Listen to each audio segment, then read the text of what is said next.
Yan, hello po sa lahat. Mega love shoutout po sa team Pia Milo team at team Lost Trade, team BC at saka sa team Magaganda.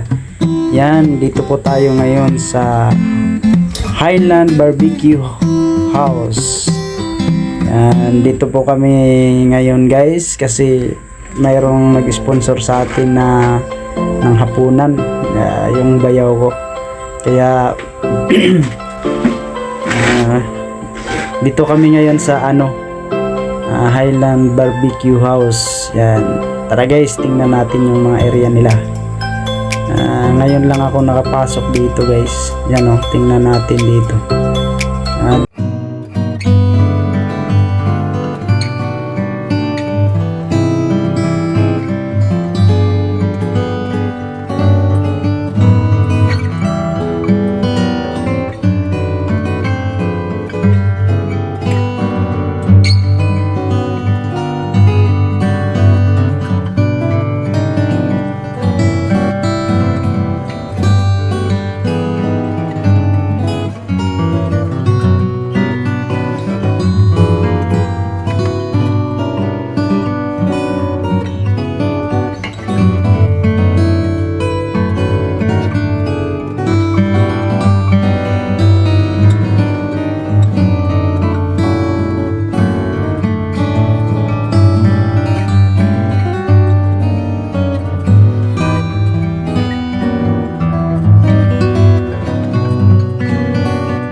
Lapit-lapit lang din.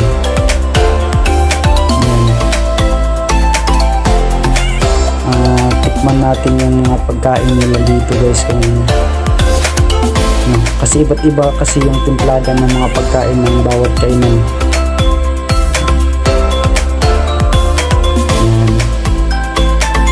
Pagkaganda pala dito guys.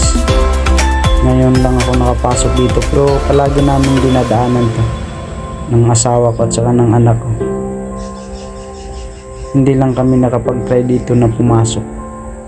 Kung hindi nag-sponsor yung bayaw ko ay hindi kami papasok dito kasi medyo mamahalin din eh. Pero hindi rin namin alam kung medyo mahal ba dito kasi hindi pa naman kami nakapasok. Maganda kasi yung place. Kung kaya lang sa bulsa dito, balik kayo dito.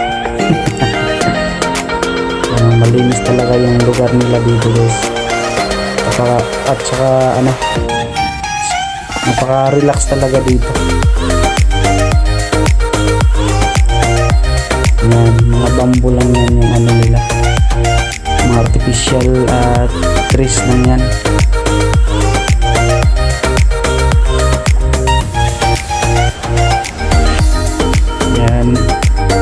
Yung isa kong bayaw na lalaki nag-order na siya yung pina-order ko.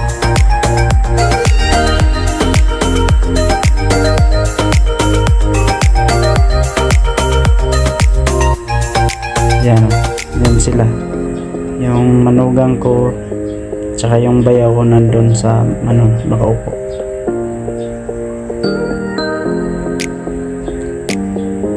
Yan, napakaganda pala dito guys sa loob. May malaki pa to di doon, no? Doon banda sa gilid. Yan yung ano nila guys. Ano yung mga artificial trees nila. Merong mga namumunga. Yan sila. Hindi pa dumating yung isa kong ano, yung nag-sponsor. Ano pa lang, on the way pa lang dito.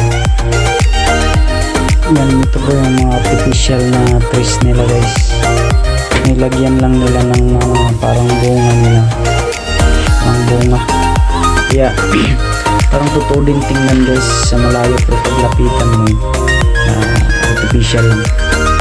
Yan, dito yung mga ano, manulang ko, tsaka yung bayaw ko, at saka anak. Hintay pa namin yung ano, isa kong bayaw na babae, yung nag-sponsor sa hapunan namin. Grabe, sobrang ano, ginaw dito guys. Yan, kain na tayo guys. Yan, kainan na yan guys. Grabe, sobrang sarap ng pagkain nila pala dito guys.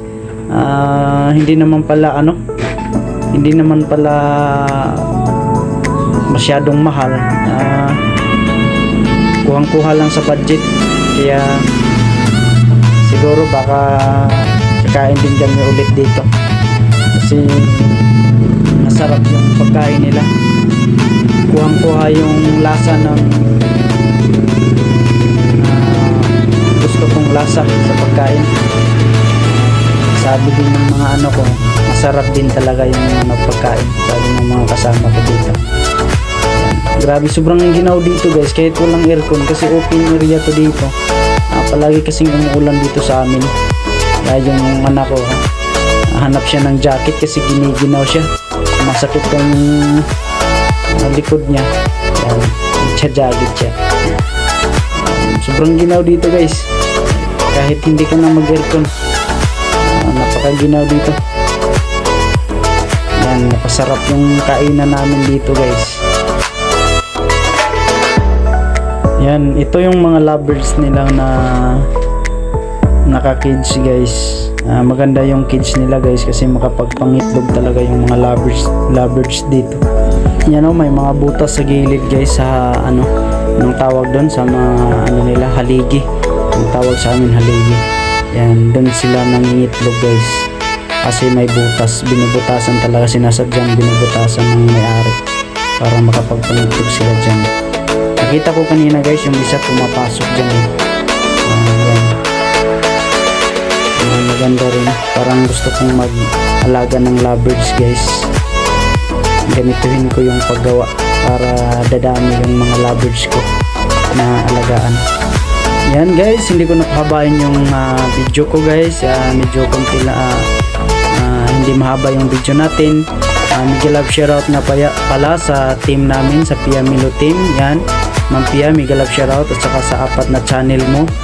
Yan, at saka sa team Lost Trade, Uncle Gigi Vlog, at Inang, Ma'am Trip ni Abe, Ma'am D. Junis, at Mami Anix, Gila TV Vlog. Yan, at saka sa team Magaganda, Ma'am Angging Fee Vlog, MBTV, Ma'am Gina Ubanyes, at sa lahat-lahat ng member ng team Magaganda, Miguel Love shoutout nga po sa inyong lahat dyan. Yan, at saka sa mga member ko guys, maraming salamat po sa inyong lahat.